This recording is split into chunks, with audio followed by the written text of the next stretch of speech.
Let's break this down. Here with me now, politics writer for The Atlantic, Molly Ball, CBSN political contributor, Democratic strategist, and founder of 270 Strategies, Linda Tran. Linda was also the former communications director for Tim Kaine while he was governor of Virginia.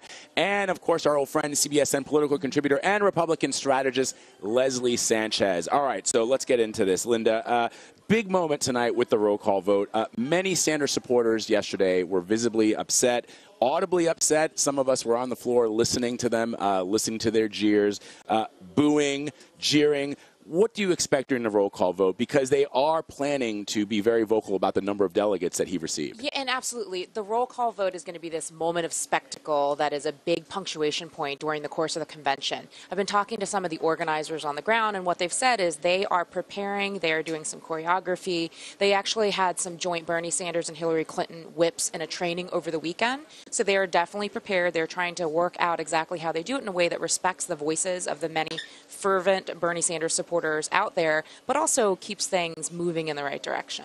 Molly, there are reports that Bernie Sanders may actually be the one to nominate her tonight. That would be a very huge exclamation point to this. But would that still bring all those Bernie supporters who are still not on board? Because a lot of people are saying now, you know what, it's bigger than Bernie. It's about the movement. Well, look, I think what we've learned the last couple of days is there are some Bernie supporters who will never accept Hillary Clinton. No matter what happens on the floor of that convention, no matter what Bernie Sanders says, no matter what happens in the outside world, they just don't want her to be the nominee. However, you do hear some of these people saying that they believe there is a hidden vote for Bernie Sanders that will come out in the roll call and make him the nominee. They believe that there are enough Hillary they believe there are Hillary delegates who have changed their minds based on what we've seen throughout the primary, based on her worsening political prospects, the polling that shows Donald Trump ahead.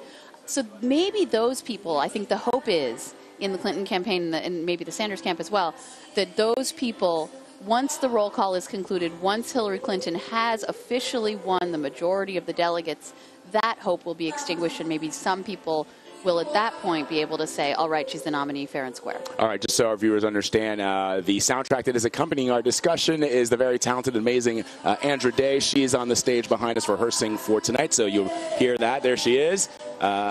With a bunch of children behind her playing what looks like to be air drums.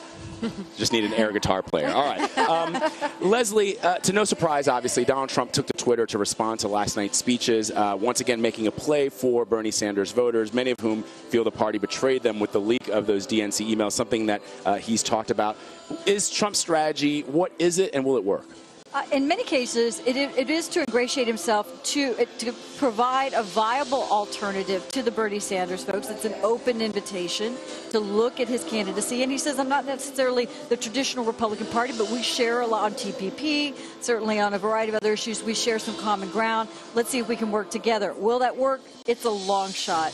But in the Hispanic culture, we have an expression called hope dies last. We say in Spanish. That's pretty much what you're seeing in real life out here, is that the Bernie supporters are really hanging on to hope in terms of their candidate, or at least their ideals. So how that shakes out, again, I think if anything, it's going to neutralize the number of people that will come out and vote in large numbers, which is really turnout is what the game's going to be about in November. As a Republican strategist, I want to get your take on something, Leslie, because last night, Reince Priebus, the chairman of the RNC, tweeted that last night's events here looked more like a Bernie Sanders convention than a Hillary Clinton convention. And yet, we had a Bernie delegate here on the show last night, and she said that they're still looking for more. And I'm just curious, like, to you, what does that look like? And I'll ask your take on that. Sure, I completely agree with the chairman on that. In other words, that the most energetic group of voters and delegates down here were the Boner folks. You cannot deny that. They're also the ones marching in the street. They have the most to gain, so to speak, because they've already feel like they've changed the leadership of the DNC. They've had an impact on making the platform for the party much more progressive.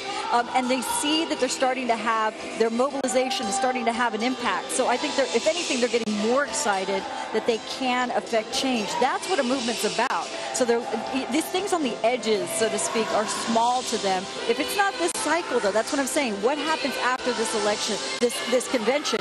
What happens in terms of mobilization, and are they going to look to amplifying Bernie Sanders to 10 more candidates who take up the mantle and start championing those kind of causes? That's really, does this movement have longevity. Molly and Linda, I mean, so the question then becomes, what are these Bernie holdouts looking for? In other words, they had a convention last night, first start, where there were a couple of people that were added to the speaker list that were originally on the speaker list. The platform has been has visibly changed from where it was prior to the Sanders movement.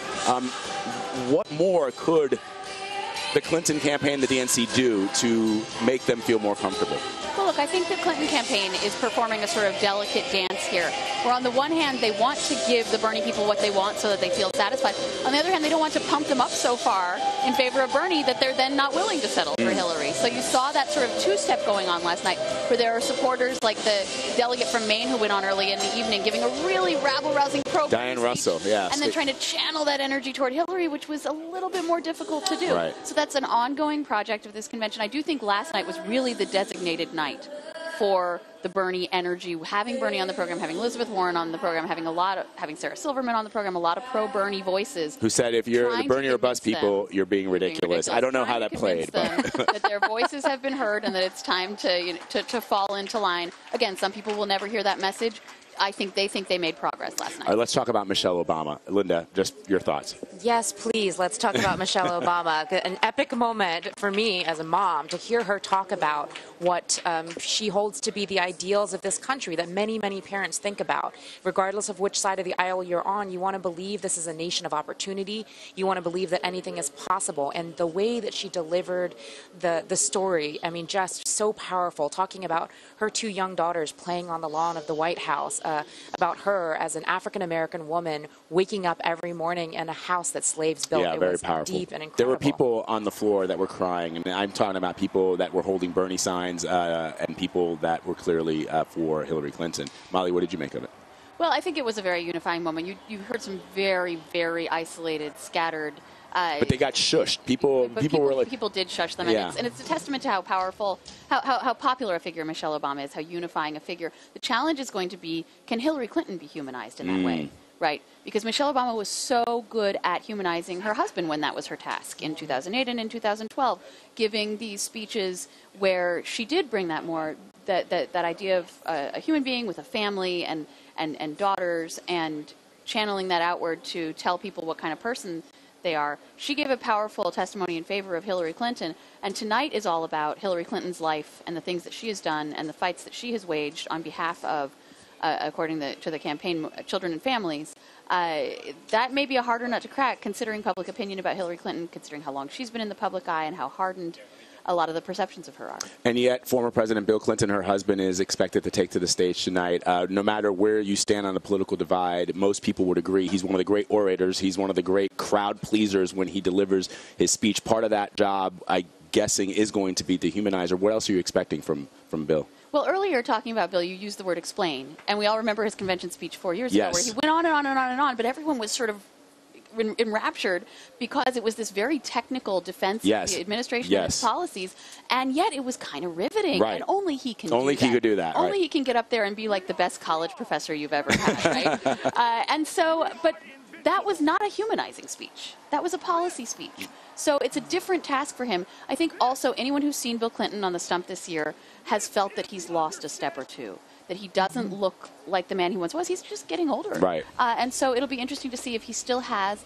that energy to give the big, powerful speech, and if he can deliver it not on behalf of himself, not on behalf of a fellow legislator and president, but his wife.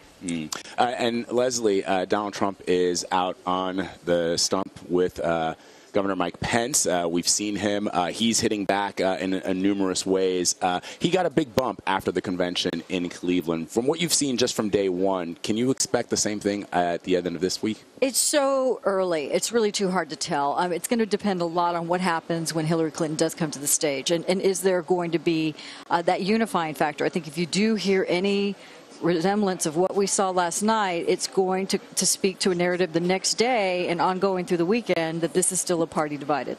I mean, I think if I were putting money on it, there's definitely going to be a post-convention bounce. I mean, if you look all the way back to 1968, the first time we really started to track this kind of thing, there's always a convention bounce. The question is, how long does it last? Sustainable, right? How big is it? In fact, it would be a headline if there wasn't one. All right. Molly, let me ask you one last thing. We're also going to hear tonight from mothers of victims of gun violence and excessive force by the police. How will these speeches play into the theme of what the theme is, a lifetime for fighting for children and families? Well, it's very interesting to hear Democrats stressing this issue and really leaning into sort of the other side of, we heard Donald Trump talking so much about crime and disorder in the inner cities and railing against what's happening in America and according to some distorting the picture of how dangerous a place America is right now. And so I'm certainly not saying Democrats are on the other side of that and that they're pro-crime. I'm just saying that we hear them sympathizing with the victims in a lot of cases of police violence and calling for more gun control. And that is an argument that would have been considered too liberal for a party in a general election, right, as you know, 1 or 2 elections ago. So this is where they feel that the country is heading. This is certainly where they feel their base is heading. And as we've seen with the Senate filibuster and the House sit-in, it's something that national Democrats are increasingly energized about. And yet, Linda, before we wrap, is it a mistake to not also highlight the concerns that people have about law enforcement officers? The idea that, yes, these things that have happened should be looked at and they should be investigated, but also police officers have a very difficult job. Isn't it a misstep for that not to be part of what we're going to hear this week? Well, what I'm hearing is that is going to be part of it. So there's going to be a balance. There's certainly going to be some stories about the victims and criminal justice reform and the need for that, but there's also certainly going to be a nod to the difficult job that the men and women in blue do every single day. All right. Linda Tran, Leslie Sanchez, and Molly Ball, thank you so much for being with us. We appreciate it.